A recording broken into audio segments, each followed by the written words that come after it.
Hello viewers, welcome to my YouTube channel Curiosity Box, and in this video I'm reviewing Loki Series 1 Episode 2, the variant. I'm doing this video on actual Loki Day, but I haven't looked at any spoilers for Episode 3, and I'll be watching Episode 3 after I've done this review, because I've had a very stressful week, so it's late.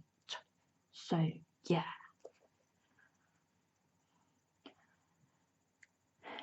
So we go back to the usual Marvel theme music, and it's green and gold, and then it open on this Renaissance music and Renaissance fair in Oshkosh, Wisconsin, 1985, which reminded me of the clothes store Oshkosh by Gosh. So we see these bald monk guys, and they're dressed up just like the salt and pepper pots that we used to have in our kitchen. In my childhood home, we had these pepper pots, salt and pepper, and they were bald monks. And so I thought that was kind of funny. There's a portal door, and the TVA arrive, and then there's a woman. And I thought it looked like Agatha for a second, and I think somebody else did too. And then she tells the guards they aren't dressed right. And then the TVA, they go and explore a tent, and then a gramophone speaker suddenly plays an announcement about there being a great battle in the castle. And then Holding Out for a Hero starts playing. In the TVA, guard seems to be fighting other guards. The guard then passes out, but then the mysterious hooded and cloaked Loki variant is there and picks up the timeline scanner thing, opens the time door and takes a guard through it. And then we cut to Loki at his office desk, and the Miss Minutes hologram is quizzing Loki about how to be a TVA worker, and she's training him, and he starts asking it whether she's actually real or just a recording. And then he starts trying it, and she jumps around his desks, and I noticed that there's a red sun timer on his desk, and he's got a retro computer, and it says DB on the side, and there's a retro phone, and he's reading Mobius's Jet Ski magazine, and he's been given an official uniform jacket, and Mobius is being briefed about the 1985 incident. And which kind of Loki did it is unknown, and the TVA Loki says, well, the lesser kind, to be clear, and Loki's got variant written on the back of his jacket in bright orange. So they're looking for a Loki, and the TVA apparently has pruned a lot of them. Now we see a hologram of different Loki variants, which seems like just an excuse for Disney and Marvel to sell lots of action figure variants. And I think Funko Pop must be rubbing their hands with glee. So the Loki variants include Blue Loki, Loki winning the Tour de France, a big muscle Loki, a green bearded dude, and looks like he's wearing a tracksuit and a cardigan, and then there's a muscle Loki with big helmet. Mobius says powers include shape-shifting, illusion projection, and my favourite, and Loki says duplication casting, and Loki says they're actually different. Loki said illusion projection involves depicting a detailed image from outside oneself which is perceptible in the external world, whereas duplication casting entails recreating an exact facsimile of one's own body in its present circumstance, which acts as a true holographic mirror of its molecular structure. Then Mobius says, Professor Loki says, so let's bring in an expert. And Loki points to himself, says, that's me. And that was funny. An audience of timekeepers is on the table to persuade Loki to work with them. And then they go through the portal to the Renaissance fair. And then Loki asks some questions, and the reason why they don't time travel to before the attack is that Nexus events destabilize the time flow, and the branch is still changing and growing, so you got to show up in real time. Then we get some more exposition of the Hunter quizzing Loki about how the reset charges work, and Loki says reset charges prune the affected radius of a branch timeline, allowing time to heal all its wounds, which sounds like a nice way of saying disintegrate everything in its vicinity. They find the guards in the tent, and Loki says, "Wait, if you leave this tent, you'll end up like them." And Mobius is like, "What do you see?" And Loki says, "I see a scheme, and in that scheme I see myself." And he says, "We have a saying in Asgard, where there are wolf's ears, wolf's teeth are near. It means to be aware of your surroundings," which is absurd, because my people are by nature gullible fools. A trait that I, the god of mischief, exploited time and time again simply by listening. My teeth were sharp, ears even sharper. And the TVA guards getting impatient, and Loki says, "You remind me of him. The Time Variance Authority and the gods of Asgard, one and the same, drunk with power, blinded to the truth. Those you underestimate will devour you. You underestimate me, just as you underestimate this lesser Loki, which is why you walk into one wolf's mouth after another." And Loki says the tent's a trap, that the variant is waiting outside the tent, and they're waiting to team up with the TVA Loki. And Loki says he can deliver the variant as long as he's not completely disintegrated the moment the job is being done. And the timekeeper's in grave danger, then they realised, but then Mobius says he's lying. And the guards reset the timeline and leave, and there's pretty rainbowy effect.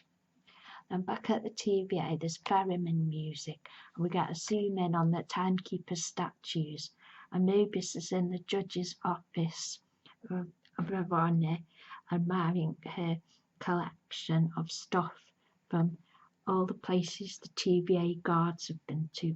And Mobius, he goes to put his drink down, but he hasn't got a coaster for it, and he's in trouble for messing up. And she said that Mobius has a soft spot for broken things. So Ravonna says the part Loki plays on the timeline as being an evil lying scourge, and Loki can't change unless the timekeepers decree it, i.e. the timekeepers are the show writers. And Ravonna says timekeepers are monitoring every aspect of this case. I've never seen them so involved. So Mobius gets another chance, and the judge's name is Slayer. And let's say Loki runs after Mobius, and he's trying to explain himself, and Mobius says, "You're here to help me catch the superior version of yourself." So Loki gets all offended, and Mobius is teasing him. Then Loki asks why Mobius is sticking his neck out for him, and Mobius gives a couple of reasons. A, because I see a scared little boy shivering in the cold, and you kind of feel bad for that Irish front. Or B, I just want to catch this guy, tell you whatever I need to tell you. And Loki's last chance requires work, so he's got to go through a load of case files in the big shushy library place. So there's a big lift shaft that goes in, you can see the exterior of it coming down. Then we have another zoom in to the statues of the timekeepers. So Loki's got to review all his case files about this Loki variant. So he gets shushed in this library setting, and he shushes back. And then he wants to request all the files about where the TVA came from, but they're all classified. And you can't even get files about the beginning of time, which are classified. The end of time files also classified, and you can only have his own files. So he finds an event inquiry, destruction of Asgard, because of course this before this Loki's even done any of this Asgardy stuff. So he starts crying again. So Loki's found something. He's hiding in apocalypses.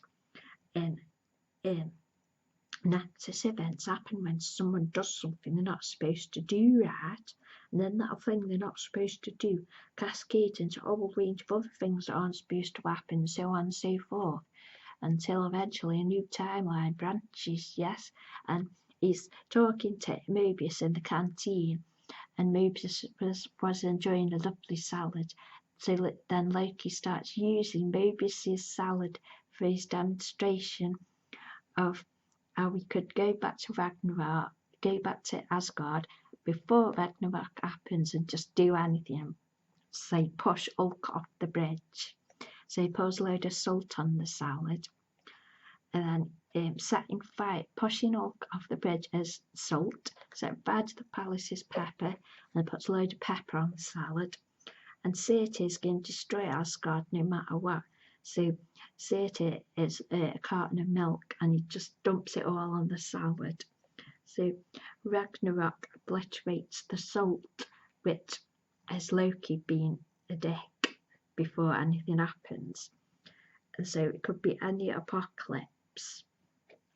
It says if he gets there and does stuff before the scary thing happens, and nothing he does will matter. So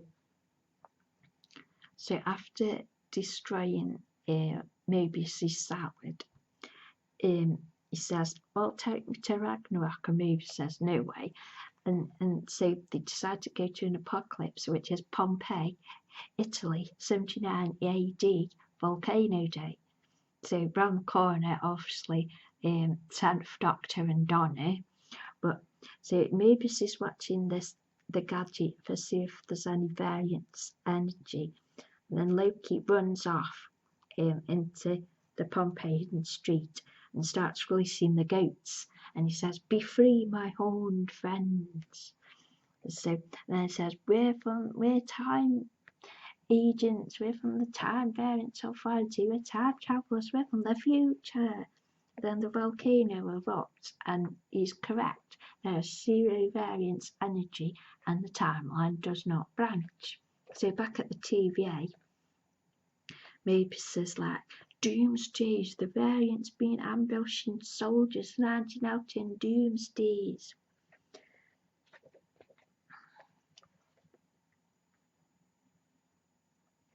So the disasters that this Loki variant's hiding in have to be naturally occurring, sudden, no warning, no survivors. So they've got to go to the files again and find out how many of those there are. Then Loki falls asleep on the desk, which is really sweet and really cute. So Mobius is tired and he's reading the files like, come on, we gotta get some coffee, get some boosters up a bit because we're so tired. Then Loki asks why Mobius has a jet ski magazine. And Mobius, basically best character, and it's just Owen Wilson, because they're awesome. But most things in history are kind of done. Everything gets ruined eventually in the early 90s. He's just so Owen Wilson in this bit. He's not even acting.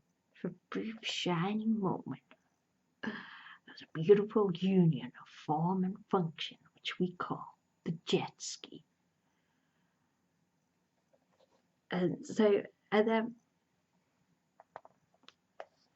that's why, because that perfect movement, then Loki asks, I've been on one though, and maybe it's just like, I think that would create a branch of a showed up on a jet ski, and Loki said, it'd be fun though, and maybe it's just, yeah, be real fun.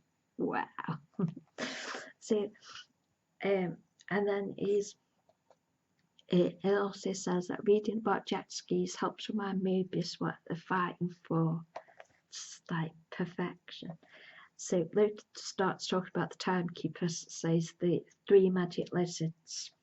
And he says, so they created the TVA and everyone in it, including you. And then he's like, how do you believe all this stuff? And Mobius is like, your dad's a frost giant. Your stuff is just as ridiculous. And Loki's like, no, it's not. And maybe it's exactly the same. Nobody knows. None of this stuff makes any sense. It's but it's just luck that Mobius emerged into the TVA and he got his own glorious purpose. So then Loki starts saying about how there's no free will, and then says, so in a way, you and I here at the TVA, we're the only ones who are actually free. And Loki asks, how does it all end? And Mobius says, that's a work in progress. Because while we protect what came before, the Tidekeeper's toiling away in the chamber, untangling the epilogue from its infinite branches. So Loki says, when they're finished, what happens then? And Mobius says, so are we. No more Nexus events. Just order. We meet in peace at the end of time. And then Loki's there. And Loki says, no one bad is ever truly bad, and no one good is ever truly good. And Mobius says, scared little boy, you're very clever. And then it's like, oh, and Mobius got an idea. It's like, I've got an idea. Variant left something behind at old crime scene, so he gets out the kablooey candy box and says, this is an obvious anachronism. So now they need to find an apocalyptic natural disaster that happens at the time that kablooey gum is sold. So that time is between 2047 to 2051. So they go through this list of disasters, and Loki finds a climate disaster of 2048, a tsunami disaster of 2051, an extinction of the swallow in 2050, and Krakatoa erupts in 2049. So he finds the answer in a file for Alabama in 2050, where there's a big hurricane. So Mobius wants to take Loki and the guards. We've got to check this out. The judge is like, but eventually she says yes. Mobius is like, yeah, Loki, better off these knives, and they're just gives no fucking way, and confiscates them back again. So the Yoto box cart, which is a really big superstore. So there's loads of sections, and the warehouse is where all the civilians are hiding from the storm. And they've also realised that every time there's an attack of the TVA, the variant steals a reset charge. So they say, if you see a Loki, prune it, and Loki's all, well, not me though. And so they get to this superstore, and there's a really cool, like, big hologram on the front of the building. I thought it was cool. And so TVA arrive through the portals, and Loki uses a bit of magic to dry his clothes because it's raining outside. Mobius and Loki are split up. So Mobius is put with Hunter D90, and Loki is to stay with the other guard, B15. So the variant is watching him, hooded variant is watching him on the security monitors, and they set a countdown, what looks like a bomb countdown. And so B15, who's with Loki, they spot this guy and he's shopping for flowers, and B15 says, is that you? Could that be you? And Loki says, well, I wouldn't want to see you, but maybe. So the guard and the plant shopping guy, they hold each other's arms, and there's some Loki energy, and it's transferred into B15, and it turns into Loki, and it's like, so you're the fool who brought in to hunt down. And Loki's like, me, I presume. And then they have a conversation. And then, meanwhile, Mobius and D90 come to see the humans, and then they find Hunter C20, and they're having a crisis, and they're just repeating, it's real, it's real, it's real. And Loki's talking, and Loki transfers into a guy in a blue polo neck, and it's quite funny, this bit. And Loki is an offer for Loki V. I wrote Loki V as shorthand for Loki variant. So I'm going to overthrow the timekeepers. I could use a qualified lieutenant. So he is going to screw him over. And Loki V is like, don't call me that. You can call me Randy. And Loki says, God, now I understand why Thor found this so annoying. So Loki variants are like, no, I'm not interested in ruling the time variance authority. And then Maybe says with C20, and she says she gave away how to find the timekeepers. And then B15 is on the floor waking up because and Loki variant switches into the body of this bigger guy with a beard and he's got a baseball cap. And then there's a robot dog, which I thought was fun.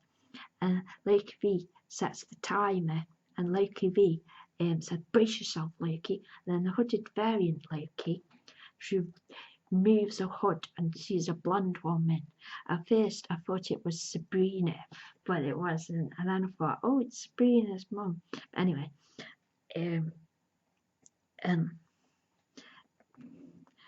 then the reset devices, they all start going off together, and then they all fall through different portals. And the TV on the monitors, the timeline starts branching into multiple paths. And there's an analyst, and he rings up, reporting code 000. And the guy next to him has got black hair and a moustache, and he looks like a vintage French dude. And he reminded me of that guy in One Division. He's with the black hair and moustache. Like, hang on. So then they see all these branches forming on the timeline, and it's like, oh, this is where the multiverse starts. And the guy, he shouts down the phone, somebody just bombed the secret timeline. And then guards are rushing through portals, superstores all glowed red, and then Loki variant gets a time portal gadget, walks through the portal, and Loki's like, I'm going, and Mobius is like, no. And there's cool art credits, and the person who plays Loki variant is Sophia Di Martino. And then there's debate about, is it, I don't know, is it Lady Loki or is it Sylvie the Enchantress, which I don't know anything about that character. So that was my review of episode 2. I'm now going to go off, have some food, and then get down to my notes for episode 3. So it's very interesting so far, and lots of funny bits. Especially I liked the jet ski speech. So yeah, so coming next are the photographs of my notes in my notebook. So I hope you have enjoyed this video, and thank you for watching. Yay!